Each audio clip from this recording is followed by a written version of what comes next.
آپ آزاداران امام حسین تو 1400 سال سے بدتمیزیاں سنتے آ رہے ہیں. کیا جو اپنے سینے پہ ہاتھ مار سکتا ہے وہ کسی اور کا گلا نہیں دبا سکتا؟ لیکن آپ کو یہ تربیت نہیں دی گئی. اگر میرے بچوں جوانوں ظالم اور مظلوم ہونے میں اختیار ہونا کہ ظالم بننا ہے یا مظلوم، تو مظلوم بن جانا، ظالم نہ بننا.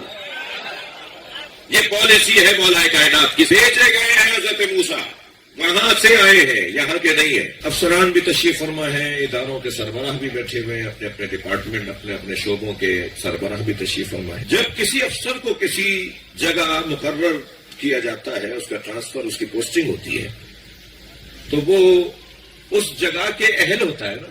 اور اہل کیسے بنتا ہے؟ اس کی تربیت کی جاتی ہے، اس کو تعلیم دی جاتی ہے، اسے ٹریننگ دی جاتی ہے، اسے وہاں ٹریننگ دے کر بھیجا جاتا ہے. حتیٰ بعض فورسز کے اداروں میں تو جس کا ٹرانسفر ہو رہا ہوتا ہے اسے کہا ہی یہ جاتا ہے کہ تمہاری ٹریننگ آ گئی ہے کیا. بعض ہمارے فورسز کے اداروں میں جب کسی کو کہیں ٹرانسفر کیا جا رہا ہوتا ہے تو کہا جاتا ہے میری ٹریننگ آ گئی ہے، یعنی میں کہیں اور جا رہا ہوں خدمت کرنے کے لیے. تو جب کسی کو کہیں بھیجا جاتا ہے تو اسے تربیت دے کر، تعلیم دے کر، ٹریننگ دے کر بھیجا جاتا ہے. یہ کیسا مسلمان ہے جو کہہ رہا ہے نبی کو پڑھنا لکھنا نہیں آتا تھا؟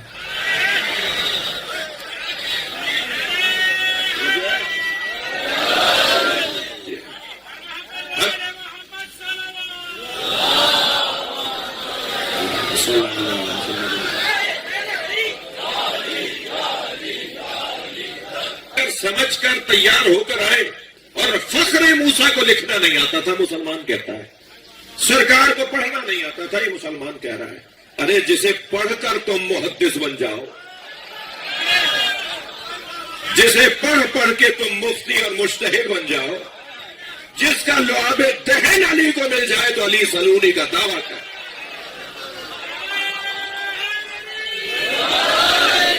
ان کے بارے میں یہ سوچنا کہ انہیں پڑھنا لکھنا نہیں آتا تھا. جب تک امت توہین رسالت سے باز نہیں آئے گی. بھائی ہم کوئی کسی کو قانون پاس کروا کے منوانے والے نہیں ہیں. قانونوں سے تھوڑی مانا جاتا ہے. قانون پاس کر کے منوائیں گے کیا؟ کتنا کمزور موقف ہے. کوئی آئین قانون منظور کروا کے منوائیں گے؟ منوایا نہیں جاتا، مانا جاتا ہے. لہذا اتنا معیاری اپنا عقیدہ بنا لو، انہیں ماننے لگو. تھکے ہوئے آپ جنہیں مانا جائے، جنہیں تسلیم کیا جائے. توجہ چاہوں گا. تو بات بہت روشن ہے کہ وہاں سے جب حضرت موسیٰ کو اللہ پڑھا کر بھیج رہا ہے تو ہمارے نبی کو کتنا سجایا ہوگا. حضرت نبی مکرم فرماتے ہیں، لقد ارشاد فرماتے ہیں، ادبنی ربی ثم ارسلنی، علمنی ربی ثم ارسلنی. اللہ نے پہلے مجھ محمد کو علم دیا ہے پھر بھیجا ہے. بھائی گردن ہلانا بات جاری ہو تو اللہ نے پہلے مجھے تربیت دی ہے پھر بھیجا ہے. مولا علی کو سرکار نے دیکھا تو ایک منظر یاد آ گیا. فرمایا، یا علی زینک اللہ بالزہد فی الدنیا وحب المساکین. یا علی، اللہ نے تمہیں دو چیزوں سے سجا کے بھیجا ہے. توجہ ہے نا، دو چیزوں سے اللہ نے تمہیں سجا کر بھیجا ہے. دنیا کا زاہد بنایا ہے، مسکینوں سے پیار کرنے والا بنایا. تمہیں دنیا سے کوئی سروکار نہیں ہے.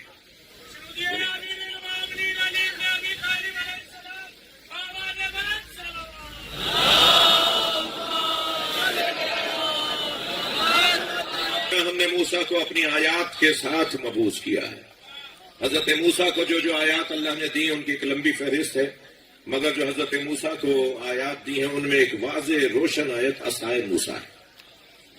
عصائے حضرت موسیٰ کا کام کیا تھا؟ کبھی وہ پتھر پہ مارتے تھے تو چشمہ پھوٹتا تھا، کبھی حضرت موسیٰ جادوگروں کا مقابلہ کرتے ہوئے اسے پھینک دیتے تھے تو وہ اژدہا بن جاتا تھا. اور وہ منظر بھی سب نے دیکھا کہ حضرت موسیٰ کے عصا نے جب اژدہا بنا تو سارے سانپوں کو، سارے رسیوں کو جو سانپ بن گئے تھے انہیں اٹھا کے وہ کھا گیا. حضرت موسیٰ نے جب اٹھایا تو وہ دوبارہ سے عصا بن گیا، اور وہ اس عصا کے اندر وہ ساری لکڑیاں، وہ سارے سانپ چلے گئے، مگر وہ ویسے ہی رہا جیسا تھا. جب قالین پہ بنے ہوئے شیر کو موسیٰ کاظم نے جیتا جاگتا شیر بنایا. اور اس شیر نے کیا ہوا تھا، جب میرے مولا ہاتھ بڑھاتے تھے تو رکابی آگے بڑھ جاتی تھی، ظرف آگے بڑھ جاتا تھا. مولا روٹی کی طرف ہاتھ بڑھاتے تھے، وہ آگے بڑھ جاتی تھی، وہ کیونکہ جادوگر جادو کر رہے تھے.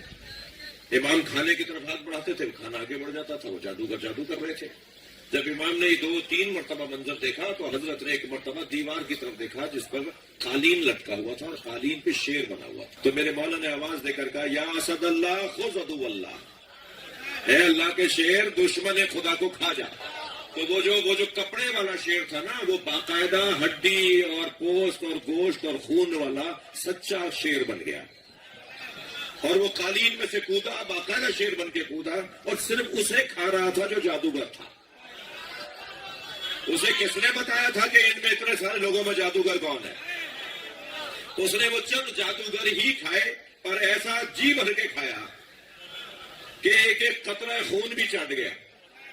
اور پھر امام نے فرمایا تو دوبارہ وہ قالین کا شیر بن گیا. تو یہ تو سارے بے ہوش ہوئے. وہاں کے حاکم نے یہ کہا کہ میرے مہمانوں کو واپس کیجیے.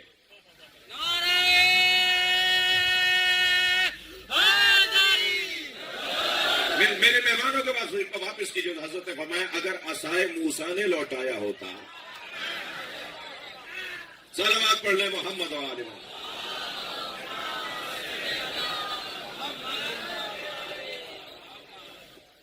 توجہ ہے نا. تو حضرت موسیٰ کے پاس وہ جو عصا ہے وہ کبھی لمبی ہو جاتی تھی، کبھی چھوٹی ہو جاتی تھی. وہ کبھی حضرت موسیٰ سے بات کرتی تھی، حضرت موسیٰ پوچھتے تھے تو وہ جواب دیتی تھی.